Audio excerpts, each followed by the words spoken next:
Come è stato spesso sottolineato, i presupposti del modo in cui ci siamo abituati ormai a pensare molte pratiche e rituali della musica occidentale possono in buona parte essere fatti risalire a Beethoven e più in particolare a quel fermento di idee che aveva circondato la ricezione della sua opera. Pensiamo a delle idee come l'autorevolezza pressoché assoluta riconosciuta al genio compositore, all'enfasi sull'autenticità dell'espressione e dell'atto creativo, al mito del capolavoro nel quale si incarnano valori universali. Non stupisce allora di riscontrare questi modi di pensare anche nell'opera filosofica e letteraria di Carlo Michael Stetter. Beethoven dominava nei suoi gusti musicali e non solo, si può dire che condizionasse e orientasse in modo molto importante anche il suo stesso modo di vivere.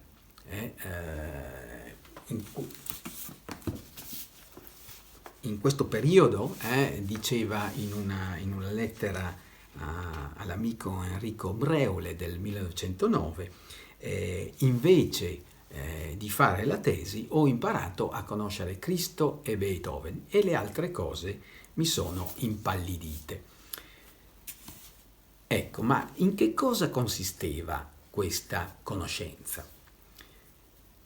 Grazie alla mediazione dell'amico Giannotto Bastianelli, pianista e critico musicale fiorentino legato all'ambiente letterario poi della voce, Michael Stetter aveva ascoltato diverse sonate per pianoforte, la Missa Solemnis e soprattutto alcune sinfonie, in riduzione pianistica naturalmente, l'Eroica, la Quinta e la Nona essenzialmente. Sono serate di grande entusiasmo, di grandi discussioni, serate animatissime e l'entusiasmo per queste opere lo avrebbe spinto a gettarsi a capofitto, per così dire, nella lettura di alcuni documenti che riguardavano Beethoven, in particolare la corrispondenza, il testamento di Heiligenstadt e altri celebri documenti associati anche alla lettura di una biografia. E si fa così strada in lui l'idea di un uomo mosso da un'amara consapevolezza.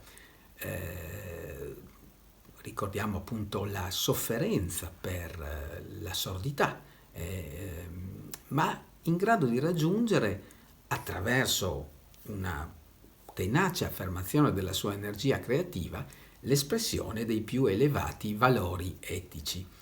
Ed è un motivo che colpisce profondamente Michael Stetter e in qualche modo appunto condiziona il suo stesso modo di vivere e di pensare. C'è una notazione che vorrei leggervi, là dove dice: non posso esprimere ciò che voglio finché non possiedo la ragione di me stesso. Una notazione, come dire, in quel suo caratteristico, direi, tono orgoglioso, anche solitario e fortemente responsabile al contempo. Una notazione che fa seguito alla trascrizione di alcuni celebri documenti beethoveniani, appunto, dalle dichiarazioni del testamento di Heiligenstadt alla lettera all'immortale amata, ad altre intime confessioni.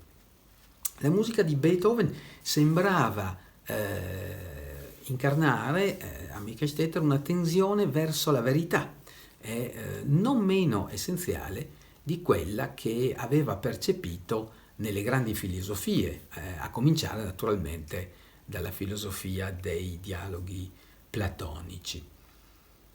Ecco, credo che la potenza e la purezza di quelle note erano oggetto di un'ammirazione incondizionata in qualche modo, ammirazione che Michael Stetter condivideva o avrebbe condiviso con quella di tanti altri giovani intellettuali della sua epoca, ma penso soprattutto ad alcuni giovani intellettuali giuliani che in quel giro di anni studiavano o avrebbero studiato a Firenze o qualche volta a Vienna, da Scipio Slata a Carlo Stuparic, a Biagio Marin, a Ervino Pocar, tutti grandi ammiratori di Beethoven.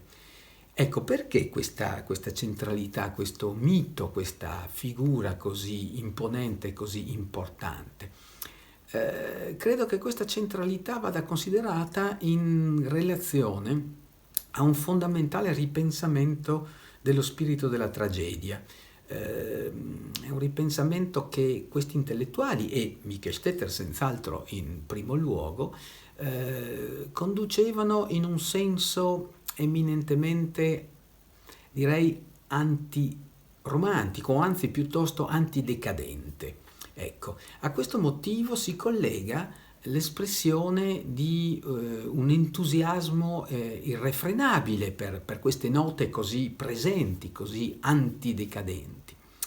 Al lettore dell'epistolario sono noti per esempio gli episodi della corsa giù da una collina, no? Sollecitata dall'ascolto dell'eroica, corsa che si conclude con la lussazione di un piede, ma anche poi il diverbio con Bastianelli a proposito sempre dell'eroica, e poi le notti insonni trascorse a riascoltare quella che chiamava l'orchestra interna della nona sinfonia. Ecco, nella mente di Mikkelstetter quei suoni incarnavano la promessa di un'azione autentica, tutta concentrata nel presente, no? In grado di sciogliere la nebbia, il torpore dell'esistenza quotidiana, quella che poi, sempre in quel giro di anni, il giovane Lukács avrebbe chiamato l'insidiosa anarchia del chiaroscuro, dove tutto si stempera, come dire. Ecco, Beethoven come un modo di far essere l'individuo, di porlo di fronte anche ai suoi doveri, come dire, soprattutto a un essenziale dovere verso la giustizia, un valore che era molto caro a Mikkelstetter, lo richiamava direi attraverso un motivo ebraico probabilmente, un valore che gli appariva asintotico, cioè irraggiungibile essenzialmente, e tuttavia senz'altro necessario. Ecco, in questo senso, nella purezza di una frase musicale di Beethoven si nasconde per Mikkelstetter il segreto della persuasione, in fondo, della più alta eloquenza. È un messaggio a permanere, a consistere nel presente, ben sapendo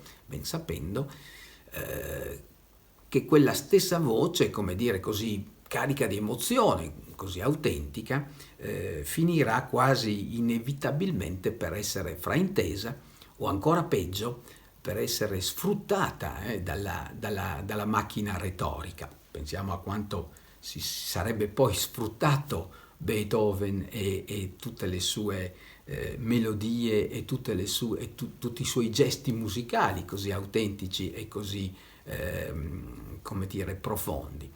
E quanto possiamo cogliere in qualche modo nella celebre intonazione ironica della prefazione della persuasione e la retorica.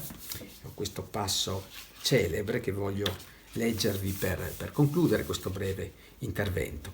Eppure, dice Mikkelstetter, quanto io dico è stato detto tante volte e con tale forza che pare impossibile che il mondo abbia ancora continuato ogni volta dopo che erano suonate quelle parole. Poi tutta una lista che va dai greci, appunto Parmenide, Eraclito, Empedocle, alla Bibbia, Cristo, Sofocle, eccetera, eccetera, per arrivare al nostro, appunto. E se Beethoven lo canta così da muovere il cuore di ognuno adopera poi la commozione per i suoi scopi e in fondo è una questione di contrappunto. Grazie.